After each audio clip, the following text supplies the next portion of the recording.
भाग नलिएसम्म कुनै खेलाडीले पनि इनाम पाउन सक्दैन। हेर्नुहोस्, आज हाम्रो अर्पण भाइ पियानो बजाउने होस्, हाम्रो थम ब्रदर गिटार बजाउने होस्, हाम्रो कुशल यहाँ गिटार बजाउने होस्, हाम्रो राजन भाइ गेजन बजाउने, जेसुकै तपाईहरु दैलोमा उठ्ने होस्, तपाईहरु हैन संसारिका गर्ने होस्, त्यो चाहिँ के हो?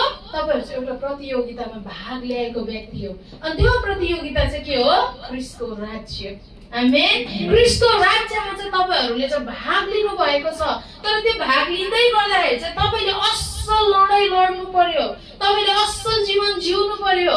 हाम्रो यहाँ अर्पण भाइ हुनुहुन्छ, उहाँको नाइट ड्युटी पुरा रात ड्युटी गरेर आउनु भएको छ। तर रात ड्युटी गरेर यहाँ के गरिरहेछ? हामीसँग संगतिमा सहभागी हुनु भएको छ। आमेन। हाम्रो मिलन भाइ रातभरि कहाँ छ? ड्युटी गएको छ। उहाँ आएर हामीसँग सेवामा, त्यो चाहिँ के हो? उहाँहरूले आफ्नो लडाई चाहिँ लड्दै हुनुहुन्छ। आमेन। आफ्नो त्यो च्यालेन्जहरूलाई चाहिँ फेस गर्दै हुनुहुन्छ। त्यसको लागि बहाना गरेन, निद्रा लाग्यो, टाउको दुख्यो भनेर सुतेर बस्नु भएन। तर उहाँहरू आएर चाहिँ प्रभुको काममा चाहिँ सहभागी हुनुभयो। आमेन। त्यसले गर्दा चाहिँ उहाँहरूलाई चाहिँ त्यो के दिन्छ त? परमेश्वरले त्यो असल इनाम पनि दिनुहुन्छ। हालेलुया। त्यसले गर्दाखेरि यहाँ अर्को के भनेको छ? म के भन्दछु त्यो विचार गर, किनभने प्रत्येक कुरामा प्रभुले तिमीलाई समझ दिनुहुनेछ। आमेन। हामीलाई नि बोल्दै गर्दा सोच्दा हर चिजमा नि प्रभुले हामीलाई पहिला समझ दिनुहुन्छ। बुझ्नुभयो नि? यदि प्रभुबाट आएको समझ होइन भने त्यहाँ चाहिँ फुट मात्रै आउँछ, मिसअन्डरस्ट्यान्डिङ आउँछ, तितोपना आउँछ, खल्लोपना आउँछ। तर प्रभुबाट आएको कुराले चाहिँ के गर्छ?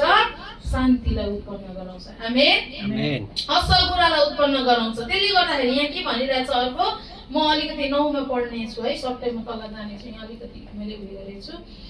त्यही सुसमाचार जसको निम्ति म कष्ट भोगिरहेछु र अपराधी जस्तै सांगलामा बाँधिएको छु, तर परमेश्वरको वचन त सांगलामा बाँधिदैन।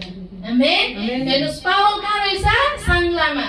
पावल जेलमा। ऊ कस्तो कस्तो कुरामा थियो, तर त्यो कुराले चाहिँ परमेश्वरको वचनलाई बाँध्न सकेन। आमेन। होला तपाईको ड्युटीको परिस्थिति होला, फ्यामिलीको परिस्थिति होला, तपाईको हर के चीजको परिस्थिति होला, तर त्यो कुराले चाहिँ ख्रीष्टको सुसमाचारलाई बाँध्न सक्दैन। आमेन। त्यसले गर्दा त्यो लेभल भन्दा माथि हामीले काम गर्नुपर्ने हुन्छ। अनि यहाँ अर्को के भनेको छ? यसकारण चुनिएकाहरूका खातिर म हरेक कुरा सहन्छु, ताकि तिनीहरूले पनि अनन्त महिमा सहित ख्रीष्ट येशूमा भएका मुक्ति प्राप्त गर्न सकुन्। आमेन। आज तपाईले मैले सहँदै गर्दा नि त्यो व्यक्तिको लागि सहनुपर्छ कि जो चाहिँ ख्रीष्टको लागि खडा हुन्छ। आमेन। मैले हिजो भन्दै थिएँ कुराकानीमा 10 वर्ष